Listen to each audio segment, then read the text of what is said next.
Everyone, my name is Eric Hopkins, aka JEL. Welcome to my YouTube channel. Well, SmackDown last Friday night was a pretty good show, in my opinion.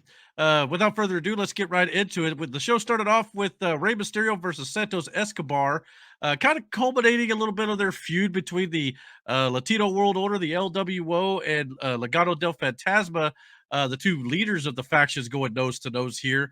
There's a couple times I thought Rey Mysterio looked a little rusty after being out with the injury for so long, especially on one of the springboards. He completely kind of boxed that one a little bit, but I mean, it's fine. It's not a big deal or anything like that. But I'm not quite sure. I really care a whole lot about this feud between Legado del Fantasma and the LWO.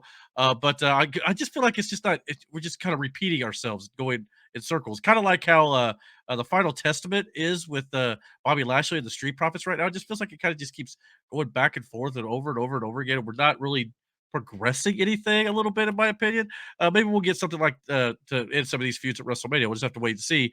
But I'm not sure exactly that's where they're going to go with the LWO and Legado del Fantasma at this point, though, because the end of this match saw Dominic Mysterio of the Judgment Day, who currently doesn't have a match at WrestleMania, cost his father Ray the match against Santos Escobar here. He distracted him on the outside while wearing a Rey Mysterio mask, and then, of course, he took the mask off to reveal himself. Before he took his mask off, by the way, he looked exactly like his father. But I don't know if we're going to be getting that feud once again, Dominic versus his dad. I mean, because I thought the last time they fought pretty much, I mean, Ray, I think it was at WrestleMania last year, if I'm not mistaken, that Ray beat him, and I thought the feud pretty much was over. They kind of went their separate ways up to that point. So I don't know. I mean, maybe we could up the stakes here with a few weeks left before WrestleMania. Kind of a last minute match. Maybe you do a mask versus hair match. That you could definitely do that. I mean, Dominic's letting it grow out a little long there. But do you really want to beat Dominic Mysterio again? I'm not sure I would do that. I think having Rey Mysterio lose would be better. So, but do you want to unmask Rey? That would be another thing. It's like, I mean, I can see Dominic definitely shaving his head or something like that. I mean, I think it would kind of fit with his, dark character a little bit here with the Judgment Day. I just don't know if I want to beat Dominic Mysterio for a second time when it comes to his dad. I mean, at some point, his dad needs to put his son over, I would think, in my opinion. So we'll just have to see what they do. But if they add this to WrestleMania, I mean, I'm all for it. It's kind of a little bit of a late build. It almost just kind of feels like something to throw it together because they didn't know what to do with both guys. So you very well could do that, or this could just be a one-off where he helps Santos Escobar just to kind of stick a thorn in his dad's side just once again. So we'll just have to see where this goes. But yeah, I don't know. We'll have to see how it goes. Probably the most important feud going on SmackDown over the last few weeks, outside of the Roman Reigns Cody Rhodes feud, obviously. Even though I think this week it kind of overshadowed the main event picture here, is of course Bayley and her feud with Damage Control. Damage Control has definitely been winning the numbers game, so to speak, against Bayley. Now Naomi obviously come out last week, and I really enjoyed what they did with the storytelling with the women here last week on SmackDown, where they had Naomi come out to save Bayley from a beatdown, but then Naomi got beat down as well, and Bianca Belair did not come out to help because, like I said, Bianca Belair has been around in WWE for the last few years, and she's seen the sort of stuff that Bayley has done, and of course, what Damage Control has done to her in particular, and she doesn't want to help Bayley, and she doesn't like Bayley, and for good reason. I mean, Bayley did treat her pretty badly for a lot of time there. And now that Naomi's back in WWE, she's of course close friends with Bayley, and I think it really works for the Naomi character as well. But yeah, the dynamic they had with these ladies, it's just starting to build to a boiling point. And of course, then you got Naomi and Bianca Belair even coming at odds a little bit, even though they have no qualms between each other, but because one doesn't want to help Bayley, the other one does, it's starting to cause a rift between them two. So it's pretty good storytelling. And of course, they had a match with Io Sky was wrestling Naomi, and Damage Control jumped Bayley in the back, so she couldn't come out to be with her friend to support her. So it was 4-on-1 against Naomi, and then of course Naomi gets beat down just like Bayley did last week. So Bianca Belair, though, this week instead, she comes out to try to help Naomi, and then of course she gets beat down as well. So it's really a story they're telling of, again, the numbers game.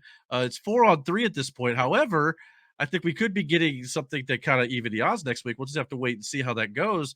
But yeah, this is probably the best storytelling they've done in the women's division in a while. It's all organic. It's all flowing very well. And I'm not sure exactly again where this is going to go at WrestleMania. It could be a Bianca Belair and Naomi versus the Kabuki Warriors for the Women's Tag Team Championship, or they could add this young lady, Jade Cargill, to the mix. You can make it a 3-on-3, a 6-woman tag. You could do that as well.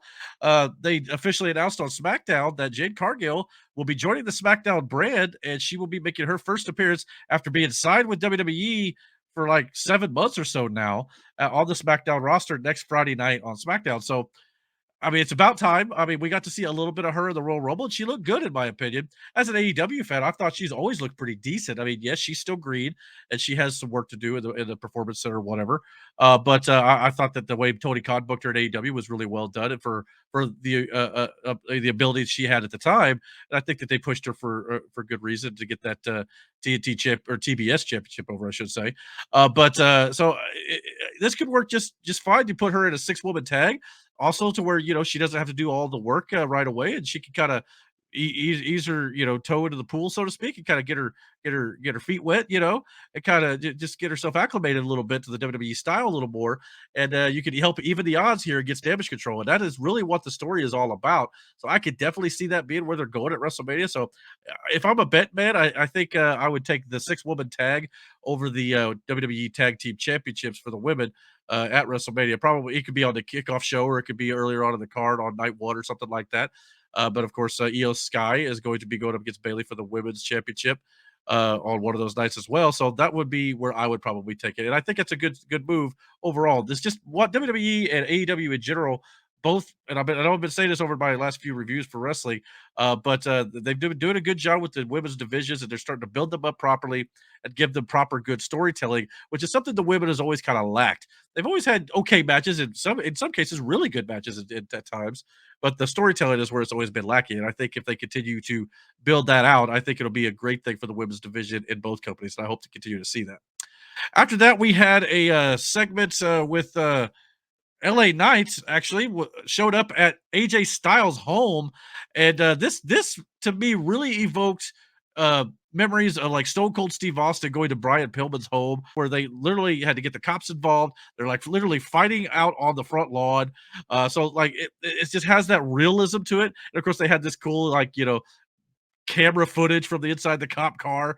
And what really made this stand out to me, not only were these guys really going at it, but LA Knight was just, screaming, yeah, yeah, for the most part, like, I'm gonna get you at WrestleMania, yeah, just his gimmick is hilarious and I love it. But yeah, this was very well done. It was very well shot. Definitely looked like we were watching an episode of Cops. But I mean, it's just it added a whole new element to this match. I mean, obviously, LA Knight, it's personal for him at this point, and AJ Styles acts like he could care less about LA Knight, which is awesome. And but now that he showed up at his home, I got a feeling AJ Styles is going to start ramping this up a little bit more as well. So yeah, I'm looking forward to this match here, and I think it's going to do good for LA Knight especially. I mean, AJ Styles, I would expect to do the job here. I'm not totally sure that's what they're going to do, but at the same time, AJ Styles, it's important for him too, because it's like he mentioned early on in this promo here before LA Knight interrupted him. He missed last year's WrestleMania due to injury as well. So this is a big match for both guys, and it could be very silently a bit of a show stealer. It could be very under the radar, and I think both guys are going to kill it. After this whole segment here, we also got a segment in the back where they set up a tag team match next week with the Kevin Owens and Randy Orton versus Pretty Deadly, which at the end of the segment, Kevin Owens knocked out both members of Pretty Deadly with one punch, as he's done on other episodes of Raw. I think he did to Grayson Waller and Austin Theory as well. So yeah, we're going to have that as well. And they also had a tag team match with the Street Profits versus Authors of Pain, and the Street Profits won that match to advance in the WWE Tag Team Ladder Match tournament here to get into the ladder match at WrestleMania. They'll face Austin Theory and Grayson Waller next week, and the winner of that match will go on to the ladder match at WrestleMania. And I think there's another bracket as well that they're doing on SmackDown, like mini tournaments to set up this big 6-pack challenge or a 6-pack ladder match at WrestleMania, which is going to be 12 guys in a ladder match for the first time ever. I believe is probably the most guys they've had in a ladder match. So that's going to be a lot of fun. And they're gonna be joining like Miz and R-Truth and the Judgment Day and New Day, and I think there was another team in there as well. But DIY. So yeah, I think it's going to be a lot of fun. I don't know who the final two tag teams are going to be, but whatever it's going to be a great match and a lot of fun to watch at WrestleMania. And of course, this show culminated with the big thing that they promoted all week. There wasn't a whole lot of wrestling on SmackDown this week, to be quite honest with you, which as a wrestling fans, a lot of times bums me out. But they're doing a lot of story build up for WrestleMania, so I can understand it a little bit. But I do think they need to maybe improve a little bit in that regard.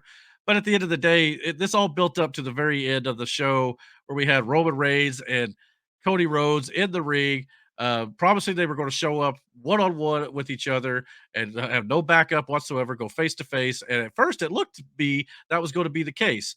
I wasn't feeling a whole lot of the promos between the two guys here, to be honest with you. It just doesn't feel like they're really doing a whole lot to further this story.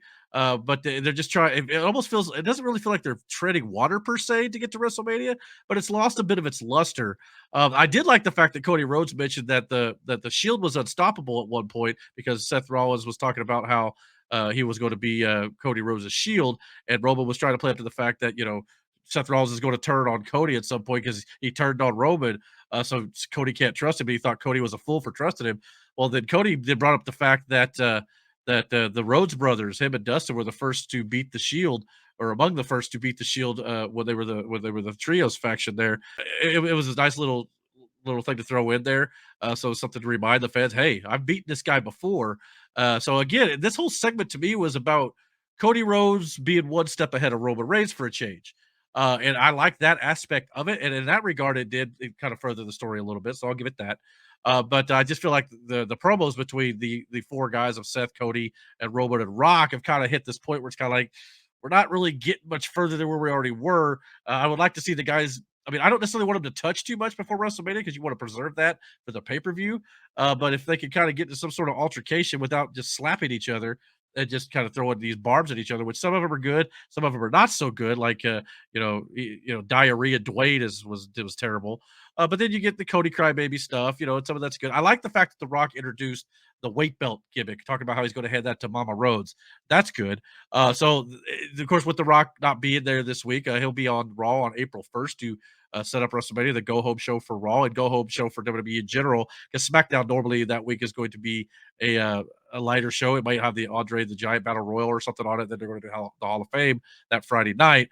But yeah, this ended up breaking down to where Roman started to walk away. Which, by the way, when Roman walked away, he got completely destroyed by this fan in the aisleway that was on the other side of the barricade, basically saying, you need a bunch of strangers to acknowledge you. To acknowledge your little bitch ass. It's like, really? Like, and of course the camera picked it up. They tried to censor it a little bit, but they were a little too late. But this woman completely roasted Roman Reigns better than Cody Rhodes has been doing over the last few weeks. It really kind of played into the whole fact that some of these promos have not been the greatest as of the last few weeks. So it just like wow, it's like this fan just completely lit him up. Now of course Roman didn't really sell it or anything. He was too busy focused on what he had to do, and of course Roman Reigns snapped his fingers, and that's when you see Solo Sikoa and Jimmy Uso come out from the crowd. They start to surround Cody Rhodes, and they slowly walk to Roman to and Roman's trying to again trying to show he's playing this chess game. Like, bro, I always had backup. I was always not alone, and you fell for it because you suck. But Cody Rhodes, walks up to the edge of the ring apron there and looks down. And about that time, here comes Jey Uso and Seth Rollins in the same sort of formation to kind of surround Cody. And that's Cody's quiet way of showing Roman, you never had me, bro. I was always prepared in case you were going to do the same. So in a way, I like that part of it. The promos need to get better over the last couple weeks, but for overall, I think what they're doing with this story is pretty good. It's just kind of over the last couple weeks, just kind of fallen off a little bit for my taste. But overall, I think they've been doing a pretty good job. I honestly don't know how this is going to end here. I mean, this could go a lot of ways. We could have, obviously, Jimmy and Jay are going to wrestle each other. I don't know which one's going to win that. That could go. That's a complete coin toss for me. It could go either way. Seth Rollins, I feel like, is going to lose the World Heavyweight Championship to Drew McIntyre because he's wrestling on night one and Drew McIntyre's not. And Drew's going to be 100% fresh, and Seth's going to be beat up from the tag match on the previous night. And of course, he's coming off an injury as well. So I can see them, see Seth dropping the title to Drew McIntyre there.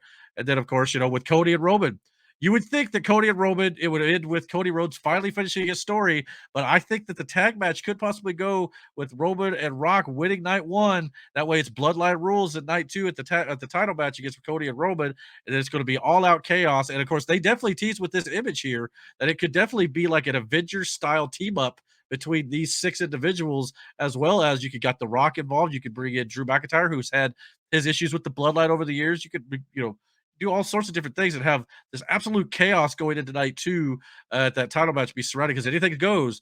And I think at the very end, probably what's going to happen is Cody Rhodes winning the world title or the WWE Universal Heavyweight Champion, whatever they call it now, the title that his dad Dusty never got to hold. And I think that's what they should have done last year.